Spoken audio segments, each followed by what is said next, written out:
Welcome to Governor Dodge State Park.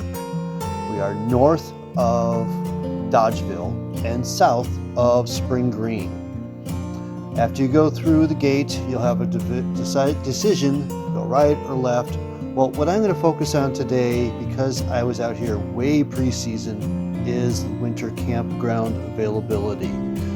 There are lots of trails, lots of things going on. This particular spot is the trailhead where you get a big waterfall, and it is the most popular spot. There's also a homestead to explore and a wonderful little canyon trail to wander through. But like I said, we're going to focus on the campground that is available in the winter and the cost of that and what the amenities are like, and a little hint of the rest of the campgrounds and what you can explore on your own during the regular season. Let's go take a look.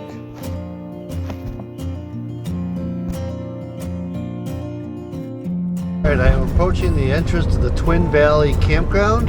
I do not know if I will be able to drive around it or not because we are kind of pre-season, but we'll find out.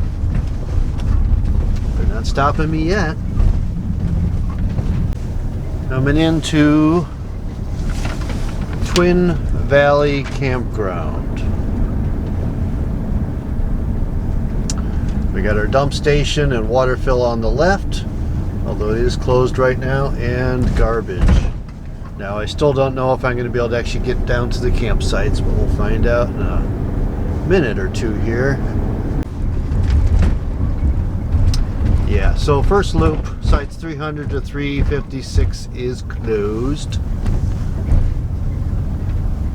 as well as 200 to 254. I'm just here too early. However, looks like we do have some sites open.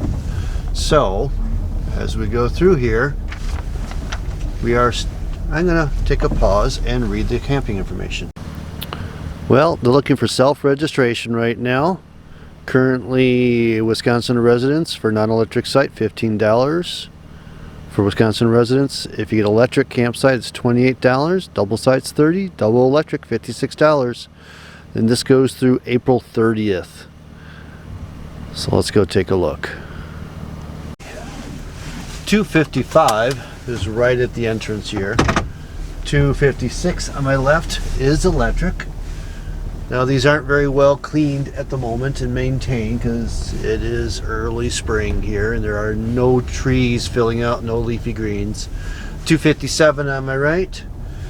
258 is electric on my left. 259 on my right.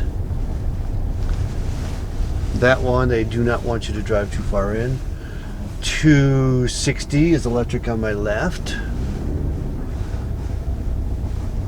Have a fifth wheel hiding up in 261. I got a couple tent walk-ins on my right that are 262, 263, and 264. So a general parking area for them. 265 is electric on my left.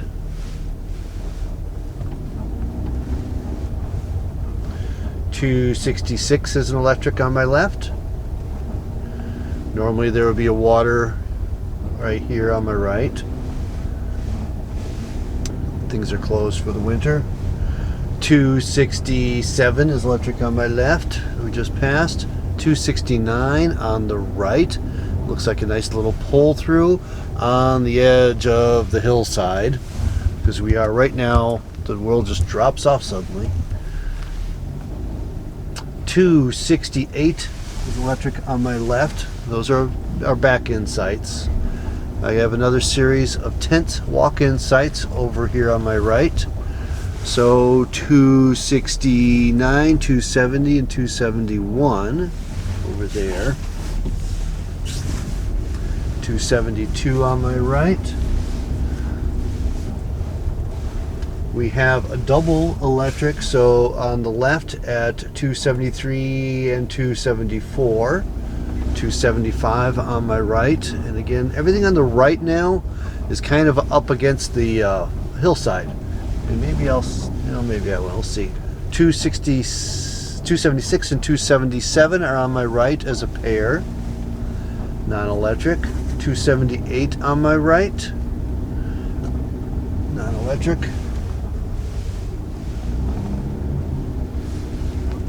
279 is electric on my left. 280 on my right. You definitely got some people who came out for early camping this year. And again, with this campground loop basically jets out onto what is kind of a bluff, and it drops off on all sides around it. 281 on the left is electric. Where's my number? 282 on my right. It's just a non-electric site. We have a little pit toilet on my left. 283 on my right along the hill. 284 on my left is electric. So basically anything on the inside loop is electric, just to keep it simple. 285 on the right, hanging off on the edge. 286 on my left with a bumper pole there. 287 on my right. That's a nice flat one, or fairly flat site. 288 electric on my left. 289 and 290 got a pair on my right. I don't know, they're not that much bigger than the other sites are, but you can fit a couple more tents there. 291 is electric on my left. 292 on my right. And that is about all. 293 electric on my left. Still has a snow pile in it. So that kind of gives you a good sense of what we're looking at here right now.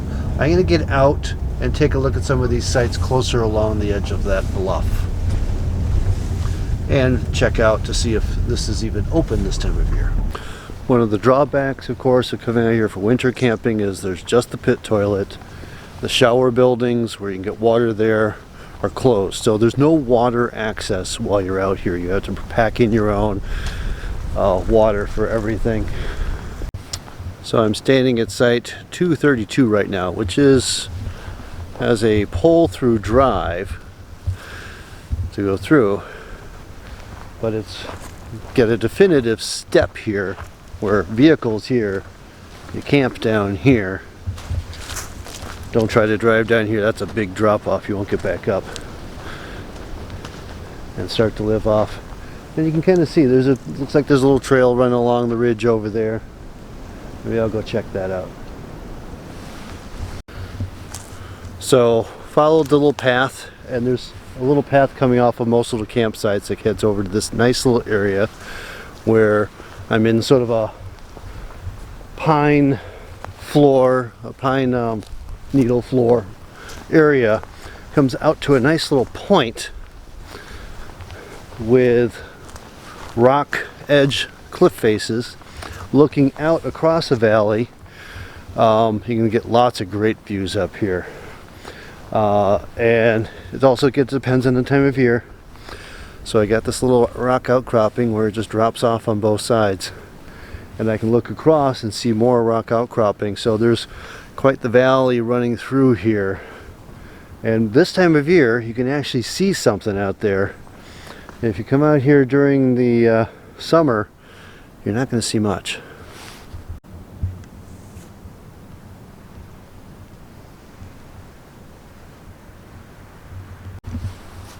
And for somebody who's adventurous, it certainly can be navigated and climbed down through here.